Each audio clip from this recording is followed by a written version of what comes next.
भगवान को प्राप्त करने के लिए जो आप साधना पूछ रहे हैं कि भगवान कैसे मिलें, शीघ्रता से मिल जाएं और बहुत सुगमता से मिल जाएं, जल्दी मिल जाएं, तो ठीक है, उत्तर जल्दी जल्दी समझ लीजिए। कोई बहुत गहन विषय नहीं है और बहुत कठिन विषय नहीं है।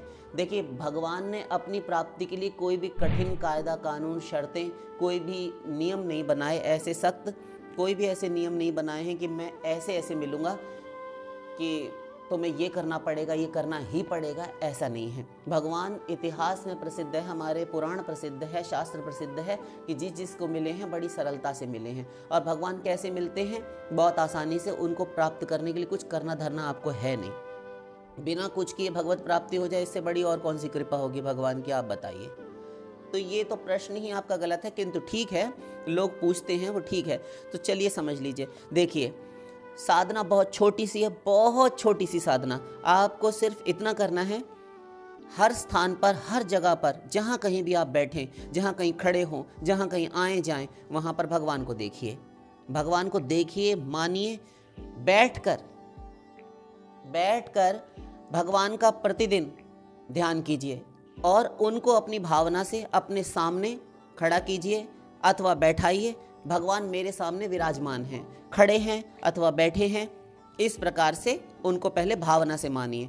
हमारा ब्रह्म सूत्र, हमारे शास्त्र कहते हैं तज्जपस तदर्थ भावनम। जिसका तुम जप करो, जिसकी पूजा करो, जिसका पाठ करो, कोई भी धार्मिक गतिविधि करो, तो उसको पहले अपने सामने खड़ा करो, ये बैठाओ, वो मेरे सामने है, ऐसा माने, तब कोई भी उपासना की जाती है।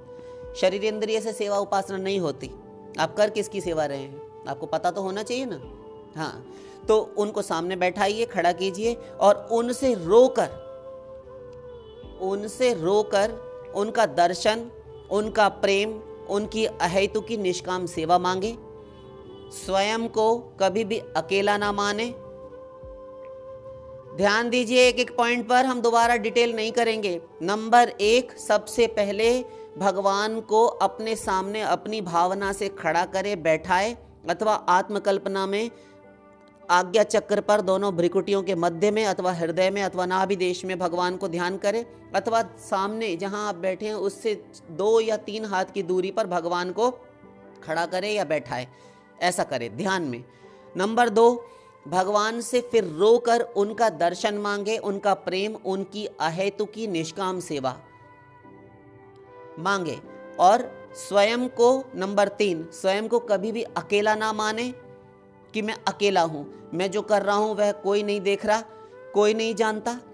सर्वव्यापक भगवान अनंत आंखों वाले हैं और वो सब देख रहे हैं, सब सुन रहे हैं। सावधान रहेंगे फिर आप इससे, जो आप अपनी प्राइवेसी धरे रहते हैं ना कि मैं जो कर रहा हूँ, मैं जो कर रही हूँ, मैं जो सोच रहा हूँ, मैं जो सोच रही हूँ, मेरे आइडियाज़ जो हैं वो कोई नहीं जानता।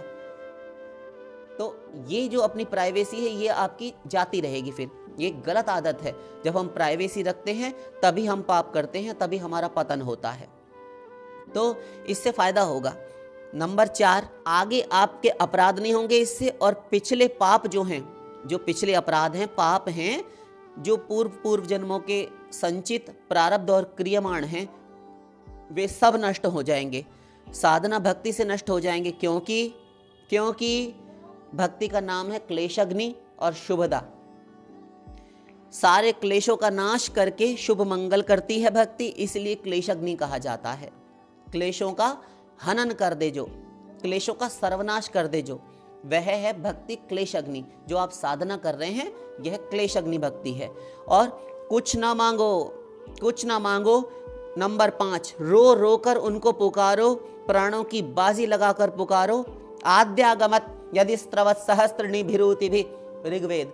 रो कर पुकारो, करुण फरियाद कातर कंठ से, आर्त स्वर से उनको पुकारो।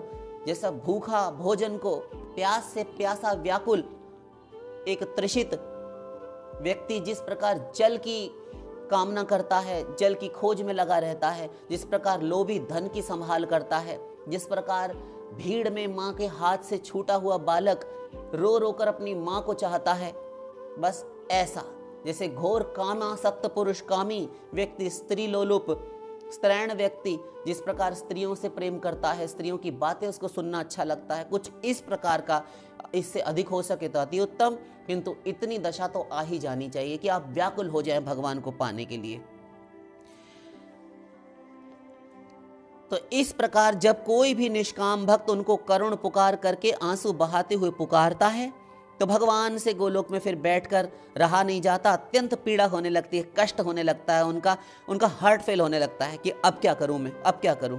अब एक क्षण की भी देरी नहीं करते भगवान और आ मिलते हैं भक्त से, अपना दर्शन, अपना दिव्य शब्द स्पर्श रूप रस गंध, दिव्य सौगंध्य संश्लेषण, यहाँ तक कि स्वयं का भी दान कर देते हैं, भक्त को वश में हो जाते हैं। बस इतनी ही साधना है। कथम बिना रोम हर्षणम व द्रवता व चेतसा बिना आनंदाश्रुकलया शुद्धेत भक्त्या विनाशय। ऐसे आंसू जब तक निष्काम आंसू नहीं बहाए जाते तब तक भगवान वशीभूत नहीं होते, भगवान नहीं मिलते। बाकी सब कुछ दे देंगे लेकिन स्वयं नहीं मिलेंगे, अपना प्रेम इत्यादि नहीं देंगे। शंकराचार्य जी ने भी माना, एडमिट किया, शुद्धयति ही नांतरात्मा कृष्ण पदाम भोज भक्ति मृते। अंतःकरण की शुद्धि भी भगवान श्री कृष्ण की भक्ति के बिना नहीं हो सकती, भगवत प्राप्ति तो बहुत दूर की बात है। तो आप समझ गए होंगे कि केवल भगवान से प्रेम कीजिए, रोकर उनके लिए आंसू बहाइए। ये पूजा पाठ जब तब जो आप करते हैं इनको साइड पर रखिए, हम खिलाफत नहीं कर रहे, किंतु ये सब आपने अनंत जन्मों में देखिए बहुत किया है, बहुत किया है। इन्हें करने का कोई लाभ नहीं जब तक आपके हृदय में प्रेम नहीं जागा। इस सर्वम कुंजर शौचवत, हाथी और गधे के स्नान के समान है। ये वर्णाश्रम धर्म का पालन इत्यादि इत्यादि जो आप करते हैं ये सब ठीक है, घर गृहस्थी में रहकर ही कीजिए। आजकल तो हमारे कलयुग में सन्यास की संस्तुति कहीं की भी नहीं गई। कलयुगी जीवों के लिए सन्यास भी नहीं है। कलयुगी शरीर है, सदा भयाक्रांत रोगों से, बीमारियों से घिरा रहता है। इसके छिन जाने का भी सदा भय बना रहता है कि कब छिन जाए। तो इसलिए उधार खाता नहीं करना चाहिए। जब सुधि आई तब ही भली, जिस समय होश आ जाए, जिस समय तत्व ज्ञान प्राप्त हो जाए, बस उसी क्षण लग जाए।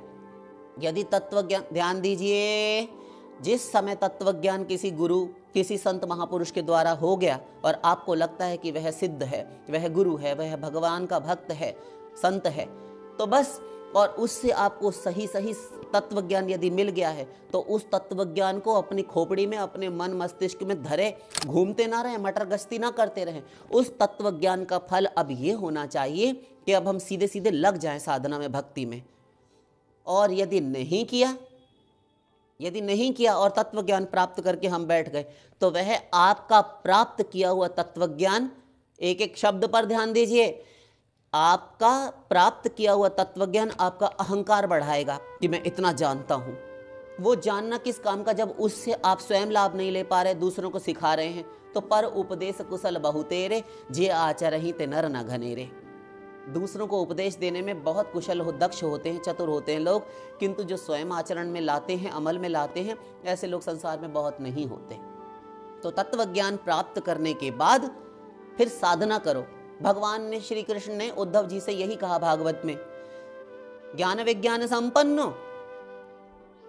हाँ प्रभु, हो गए आप, क्या तुमने ज्ञान विज्ञान से संपन्न हो गए, सारा ज्ञान जान लिया? हाँ प्रभु बिल्कुल, क्यों नहीं। तो कहते हैं अब भज माम भक्ति भावतः, अब भक्ति पूर्वक मेरा भजन करो। लीजिए, पांडित्यम निर्विद्य बाल्ये न तिष्ठासेत। फिर कहा कि अपनी पंडिताई, चतुराई, ये वाक्पटुता, ये वाचाल पटुता, ये सब उठाकर एक और फेंको और क्लीन स्लेट भोले बालक बन जाओ। ऐसे बनकर तब भजन करो। तो मन क्रम बचन छाड़ी चतुराई, भजत ही कृपा करहि रघुराई। मन से, वचन से, क्रिया से चालाकी 420 मक्कारी छोड़कर सीधे भोले सरल भाव से भगवान की शरण ग्रहण कर लो, उनके शरणापन्न हो जाओ, अविलंब शोक मुक्त हो जाओगे। जुष्टम यदा पश्यत्यन्नमीशमस्य महिमानमिति वीत शोका, श्वेताश्वतरोपनिषद। तो भगवान की शरणागति करके उनसे प्रेम करो और उनसे रोकर कातर कंठ से करुण फरियाद करो, पुकार करो, वे आ मिलेंगे, तुम्हें मिल जाएंगे। इतनी सी ही साधना है, और कोई पूजा पाठ जब तब से भगवान नहीं मिलते। शेष फिर लाडली लाल की।